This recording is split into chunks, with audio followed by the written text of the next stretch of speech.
آپ بغیر پاکستان جو صوبائی خود مختاری ہے وہ ہمیں ہضم نہیں ہوتی. ماضی میں انہی کوتاہیوں کی وجہ سے پاکستان دو لخت ہوا اور آج بھی آپ نے سب کو غدار کہہ دیا, آپ نے سب کو بدماش کہہ دیا, آپ نے سب کو ملک دشمن کہہ دیا. فردوس شمیم نقوی صاحب نے باضابطہ طور پر کہا کہ وفاق سے گزارش کرتا ہوں اور چیف جسٹس سے گزارش کرتا ہوں کہ وہ سندھ کی صورتحال کا نوٹس لیں اور دیکھیں اور یہاں پر گورنر راج لگا دیا جائے, کیونکہ سچویشن جو ہے وہ یہاں پر اچھی نہیں ہے. انہیں پیپلز پارٹی کی پرفارمنس سے خاصی جو سچویشن ہے اس سے وہ مطمئن دکھائی نہیں دے رہے. اس سے پہلے تو ہم نے دیکھا کہ سیاسی بیانات جو ہے پاکستان تحریک انصاف کی جانب سے پیپلز پارٹی کو لے کے داغے جاتے رہے روز اول سے, لیکن آج گورنر راج لگانے کی باتیں ہو رہی ہیں. لیکن ایسے میں کہ تحریک انصاف پیپلز پارٹی کے خلاف منفی سیاست پر اتر آئی ہے, اس تمام سارے عمل میں دیکھیں میں رضا رومی صاحب کی بات کو آگے بڑھاؤں گا کہ اگر تو معیار یہ ہے کہ سندھ حکومت کی کارکردگی اچھی نہیں ہے اور اس بنا پر گورنر راج لگا دیا جائے تو انہوں نے بالکل ٹھیک کہا. تو پھر تو تینوں صوبوں میں اور وفاق میں بھی اسی قسم کا کوئی راج لگنا چاہیے. اور وفاق میں تو آپ کو پتا ہے کہ گورنر نہیں کسی اور طرح کا راج لگتا ہے, ماضی میں ایسے راج لگتے رہے ہیں. مجھے یہ لگتا ہے کہ یہ جو ان کا بیان ہے بنیادی طور پر یہ تسلسل ہے 18ویں آئینی ترمیم کے حوالے سے, اور ابھی ذکر بھی کیا ناصر بیگ چغتائی صاحب نے نیشنل فائنانس کمیشن ایوارڈ کے حوالے سے.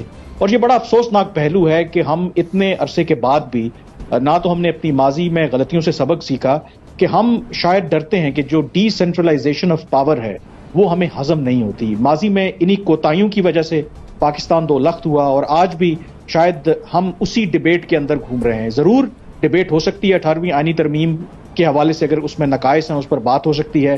نیشنل فائنانس کمیشن ایوارڈ کو کس طرح بہتر کیا جا سکتا ہے بالکل بات ہو سکتی ہے.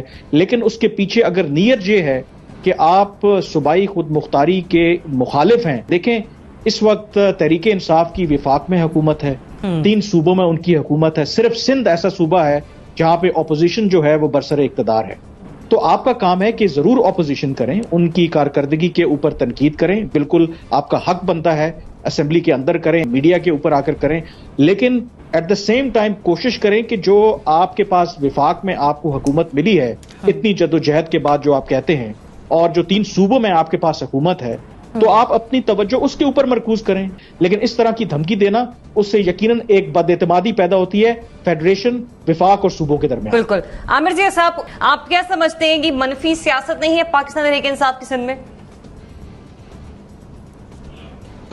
پہلی بات تو یہ کہ دیکھیں ہر سیاستدان کا ہر جو بیان ہوتا ہے اس کو سنجیدہ نہیں لینا چاہیے.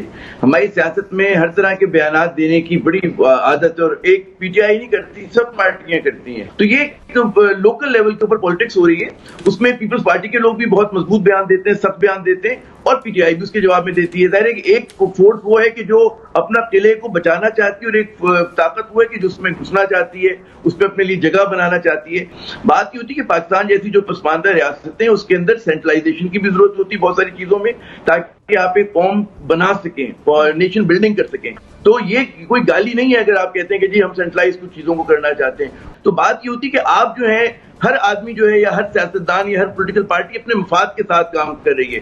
وہ ان کا جو مفاد ہے وہ عوام کا مفاد نہیں ہے. عوام دوست سیاست نہیں ہو رہی. ہماری جو جمہوریت جس طرح کی بھی ہے وہ عوام دوست جمہوریت نہیں ہے, کیونکہ اپنے ایسنس کے اندر جو ہے اس میں عوام دشمنی بھری ہوئی ہے. عامر ضیاء صاحب کو بڑا غصہ آ گیا اس وقت, اور باقی کمال کر دیا انہوں نے پی ٹی آئی کے دفاع میں. بڑے زبردست وکیل ہیں ماشاءاللہ. نہیں, آپ جس جگہ چلے گئے, جہاں تک آپ چلے گئے,